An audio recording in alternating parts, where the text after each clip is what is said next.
தயானந்தம் ஒரு பணக்கார முதியவர். தயானந்தன் தனது மனநலம் பாதிக்கப்பட்ட மனைவி பொன்னி மற்றும் சில வேலையாட்களுடன் ஒரு தீவில் தனி வீட்டில் வசிக்கிறார்.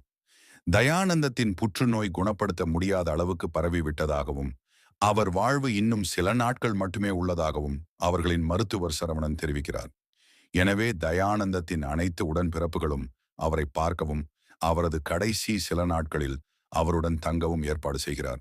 தாழ்த்தப்பட்ட சாதியைச் சேர்ந்த பொன்னி என்ற பெண்ணை மணந்ததால் கடந்த காலத்தில் பொன்னியிடம் மோசமாக நடந்து கொண்டதற்காக தயானந்தம் இன்னும் தனது உடன்பிறப்புகள் மீது மிகவும் கோபமாக இருக்கிறார்.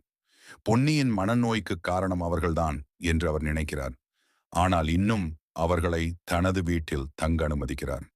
அடுத்த சில நாட்களில் தயானந்தனின் உறவினர்கள் ஒன்றன் பின் ஒன்றாக கொலை செய்யப்படுகிறார்கள்.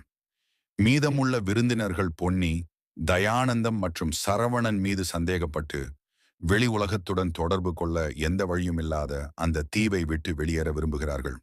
ஆனால் தயானந்தம் தனது அனுமதியின்றி அது சாத்தியமில்லை என்று கூறி கொலையாளியை கண்டுபிடிக்கும் வரை தங்கும்படி கட்டாயப்படுத்துகிறார்.